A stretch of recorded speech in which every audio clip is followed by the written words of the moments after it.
कपड़े खोलकर नहाने वाली औरतें ये वीडियो जरूर देखें।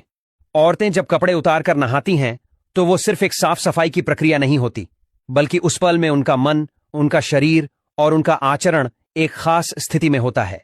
और उस स्थिति में कुछ बातें ऐसी होती हैं जो अगर स्त्री समझ ले तो न केवल उसका शरीर बल्कि उसका भाग्य तक बदल सकता है।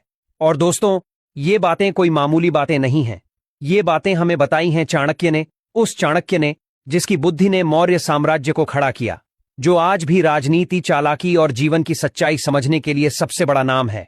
लेकिन रुकिए, सीधा टॉपिक पर जाने से पहले जरा एक नजर डालते हैं उस सोच पर, उस समाज पर, उस परंपरा पर जहां से ये सारी बातें निकल कर आई हैं।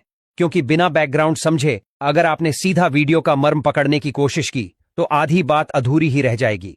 तो चलिए बात करते हैं महिला स्वभाव, स्त्री की शुद्धता और चाणक्य की नजर से नारी के उस पहलू की जो सबके सामने नहीं आता लेकिन सबसे ज्यादा महत्वपूर्ण होता है। चाणक्य की नजर में स्त्री कौन है? दोस्तों, चाणक्य स्त्रियों को देवी का रूप मानते थे, लेकिन एक शर्त के साथ, जब वह अपने धर्म, मर्यादा और चरित्र में अडिग हो। और जब स्त्री अपने ही स्वभाव में असावधान हो जाती है, चाहे वो सोच में हो, आचरण में हो या व्यवहार में, तब उसका अपना ही जीवन संकट में पड़ सकता है। चाणक्य कहते हैं कि स्त्री बहुत शक्तिशाली होती है। उसमें संतान को जन्म देने की ताकत है, घर को स्वर्ग बनाने की कला है और समाज को बदलने की हिम्मत है। लेकिन जब वही स्त्री अपनी शक्ति को समझ नहीं पाती या गलत दिशा में इस्तेमाल करती है तो वही शक्ति उसके विनाश का कारण बन जाती है। चलिए अब बढ़ते हैं उस असली हिस्से की ओर, जहां चाणक्य ने साफ साफ बताया कि कौन सी औरतें जब कपड़े खोलकर नहाती हैं तो उन्हें कौन सी चीजें जरूर ध्यान रखनी चाहिए। अब शुरू होता है मुख्य विषय। कपड़े खोलकर नहाने वाली औरतें ये बातें जरूर जान लें। अब तक आपने समझा कि चाणक्य स्त्री को देवी मानते हैं, लेकिन तभी जब वो अपने आचरण में सावधान हो। अब बात करते हैं उन 6 बातें जो चाणक्य ने ऐसी स्त्रियों के लिए कही हैं जो बिना सोचे समझे कपड़े खोलकर नहाती हैं और उस दौरान कुछ अहम बातों को नजरअंदाज कर देती हैं। पहली बात, नहाते समय मन में कोई वासनात्मक ख्याल ना आए।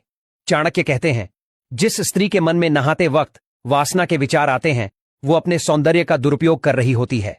नहाते समय मन को शुद्ध रखने का मतलब है अपने शरीर को देखकर खुद को देवी मानना, न कि किसी की नजरों का विषय। दूसरी बात, बाथरूम में गालियां, तेज गाने या मोबाइल का इस्तेमाल न करें। ये चीजें मानसिक अशुद्धता को बढ़ावा देती हैं। बाथरूम एक निजी स्थान है, उसे मंदिर मानिए। वहां मोबाइल ले जाकर डांस करना, गंदे गाने चलाना या अश्लील मजाक करना ये आत्मा को गंदा कर देता है। तीसरी बात, शीशे में देखकर खुद की तुलना न करें। बहुत सी औरतें दूसरों से अपनी तुलना करती हैं, मेरे बाल वैसे क्यों नहीं, मेरी कमर वैसी क्यों नहीं, मैं मोटी लग रही हूं। ये बातें आत्महीनता को जन्म देती हैं। चाणक्य कहते हैं, नारी यदि स्वयं से असंतुष्ट है तो दुनिया उसे कभी संतुष्ट नहीं कर सकती।